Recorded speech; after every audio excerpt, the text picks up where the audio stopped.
les abonnés, bienvenue sur ma chaîne Live AQ avec Lisa, votre présentatrice. J'espère que vous allez très bien. Je suis très heureuse encore ce matin de vous avoir sur ma chaîne. Pour tous ceux qui visionnent cette vidéo pour la première fois, je vous fais plein de coucou et des kisses. Alors, j'espère que vous allez bien et surtout abonnez-vous pour avoir des nouvelles de la politique, pour comprendre les gouvernances de nos pays respectifs et aussi de la politique dans le monde entier. C'est mon sujet favori. J'adore parler de la politique parce que pour moi c'est comme un puzzle, c'est comme des figurines et je regarde et c'est comme si chaque figurine était en mouvement. Et donc c'est un plaisir pour moi de vous parler de la politique.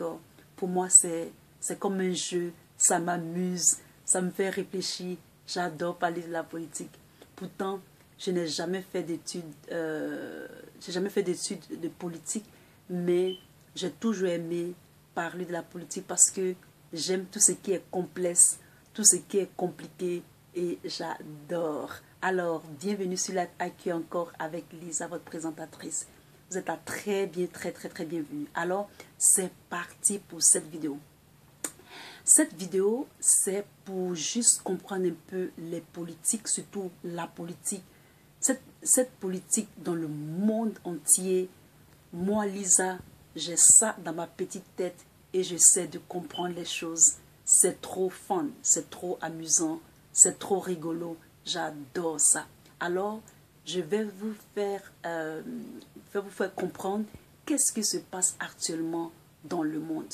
Et, comme je le dis, c'est comme des petites figurines sur un plateau et ça bouge, ça bouge, ça bouge, ça bouge. Et moi, dans ma tête, je comprends ça parfaitement. Alors, pour tous ceux qui me suivent et qui font vraiment attention à mes vidéos, c'est-à-dire vraiment ceux qui me suivent et qui font attention à mes vidéos, ils vont vraiment penser comme moi, ils vont comprendre facilement quand je fais une vidéo. Quand il s'agit de la politique globale, ils vont comprendre ça facilement. Alors, vous vous rappelez, lorsque, d'abord, bon, la vague Obama, Sarkozy, le printemps arabe, Kadhafi est mort, tout ça, vous avez vu ça.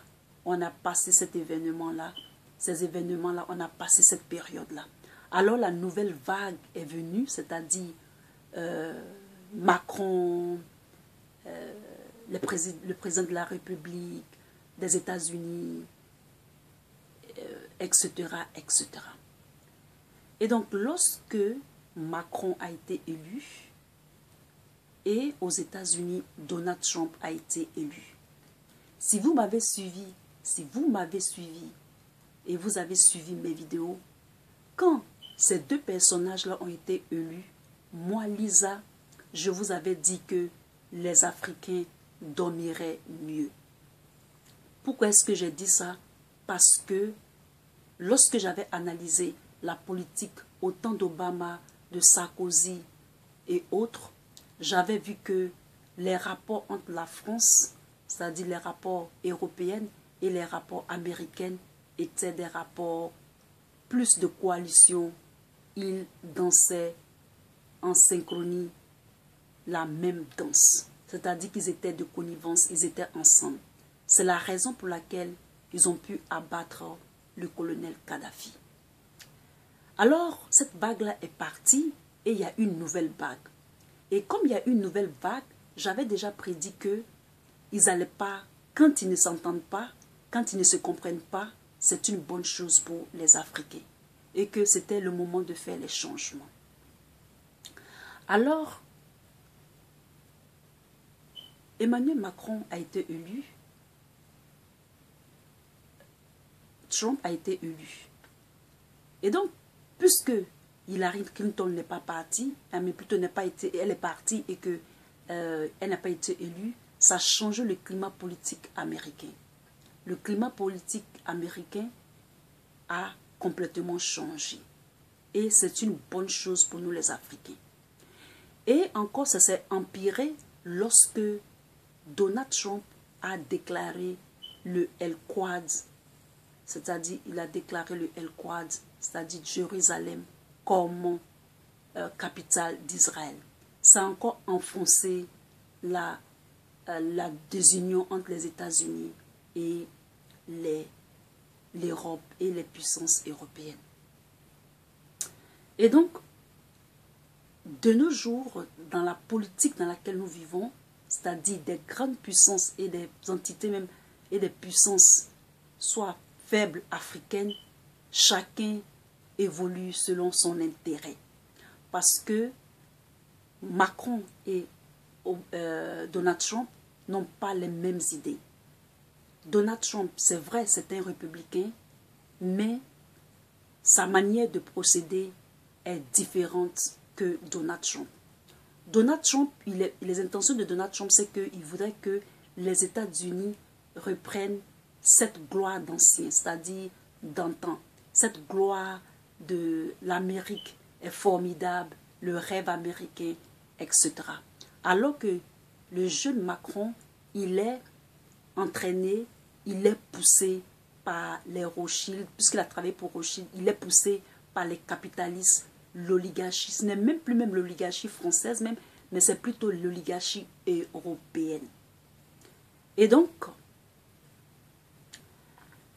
comme chacun fait sa politique de façon solo, il faut savoir que la Suisse a donné un avertissement, c'est-à-dire la Suisse a boycotté les produits du Ghana, c'est-à-dire les produits à base de palme, l'huile de palme. Donc, mes amis, supportons le Ghana et achetons leurs produits. Car certains produits qui sont faits à base d'huile de palme du Ghana ont été censurés en Suisse. Donc vous voyez un peu, non? C'est la Suisse qui punit le Ghana. Elle punit le Ghana parce que le discours que il a eu, c'est-à-dire le président Akufo a eu avec Macron. Vous vous rappelez qu'elle était partie en Afrique, au Ghana. Le Ghana avait refusé les aides. Et donc, pour le punir, ils ont fait c'est-à-dire ils ont censuré certains produits, de ne pas manger les produits faits à base de l'huile de palme parce que ça donnait des déformations au niveau des lèvres. Et il faut savoir aussi que Macron, depuis son élection, il allait 6 fois en Afrique. Pourquoi est-ce qu'il allait 6 fois en Afrique? Parce que les capitalistes européens sont en train de perdre le marché, c'est-à-dire sont en train de perdre sur l'échiquier africain. Parce que la Chine fait son avancement, les États-Unis, je vais vous parler des États-Unis tout à l'heure. Donc Macron, qui est leur, c'est-à-dire que leur marionnette, c'est lui qu'on envoie pour essayer de convaincre les pays africains. Et comme Macron dit France, France dit pays colonisés, ils n'ont pas trop la main sur nous parce que le franc CFA est un problème pour les pays francophones. Donc, il y a problème là. Et même à cause du franc CFA, certains Européens même disent que la France exagère à cause du franc CFA. Parce que dans le trésor français, au sous-sol, il y a plein de lingots d'or qui appartiennent pour tous les mascarades, toutes les finances qui ont été vraiment prises de façon déloyale, que certains Européens même déplorent en ce qui est de la France, du pays la France, c'est-à-dire la politique française. Et donc, c'est un problème entre eux. Et donc, les pays anglo-saxons, maintenant, c'est Macron qui va faire l'affaire. Et donc, c'est pour cela qu'il est allé en Afrique. Ça fait plus de 6 fois qu'il est parti en Afrique. Il essaie d'aller au Ghana, il essaie d'aller au Libéria, il essaie d'aller au Nigeria. Mais le Nigeria, il ne peut pas trop s'approcher du Nigeria parce que lui-même, le président Macron, il a compris un peu la politique anglo-saxon. Et donc, on revient maintenant aux États-Unis. Les États-Unis, actuellement les États-Unis, vous voyez que les États-Unis, vraiment, ils n'exportent pas les choses de l'Afrique, mais leur président, c'est-à-dire le président Donald Trump, lui, ce qui l'inquiète le plus, c'est le terrorisme, c'est le côté militaire. Les États-Unis veulent se positionner aussi du côté militaire en Afrique. Parce que l'enjeu des prochaines, c'est-à-dire de l'avenir, se joue en Afrique.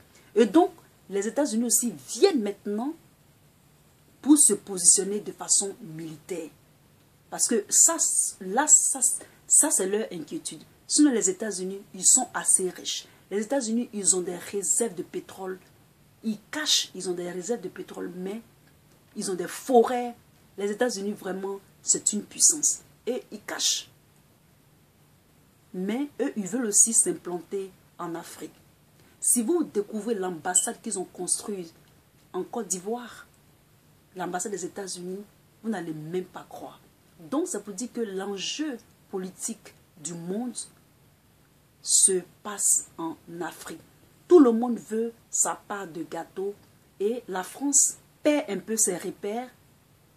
Elle a perdu même ses repères, mais maintenant elle est dirigée par l'oligarchie, les Rothschild, etc., les capitalistes, et ils sont en train de perdre. Donc voilà, Donald Trump, après avoir dit que les Africains, ou bien l'Afrique est un pays de merde, il arrive maintenant avec, il y a des soldats, il y a des bases un peu partout. Il y a des bases au Cameroun de 700 soldats, il y a des bases au Sénégal, des bases américaines, et il y a des bases aussi. Il y a une base qui s'appelle Eagle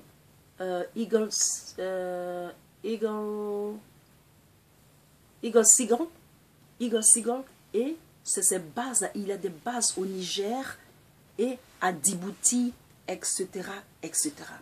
Et maintenant, il essaie, lui qui avait mis le Tchad dans la liste noire, il essaie, son ministre, c'est-à-dire son ministre d'État, son secrétaire d'État, va faire une réunion pour voir le président du Tchad. Et disons que c'est pour lutter contre le terrorisme, puisqu'ils accusaient le Tchad d'être un pays qui finançait le terrorisme, etc., etc. Et pourquoi il fait ça? Parce que le Qatar, parce que le Qatar est en relation très étroite avec le Tchad. Donc, ceci veut dire que le problème des États-Unis, c'est les bases militaires, c'est se positionner de façon militaire en Afrique. Donc, voici un peu la politique d'ensemble général. Et donc, je vous dis, mes amis, c'est très chaud, c'est très, très, très, très chaud. Chacun part en solo pour sa gueule. Excusez-moi du thème. Alors, je vous aime. Si vous avez aimé cette vidéo, je vous fais plein de coucou, peace et à bientôt. Bye.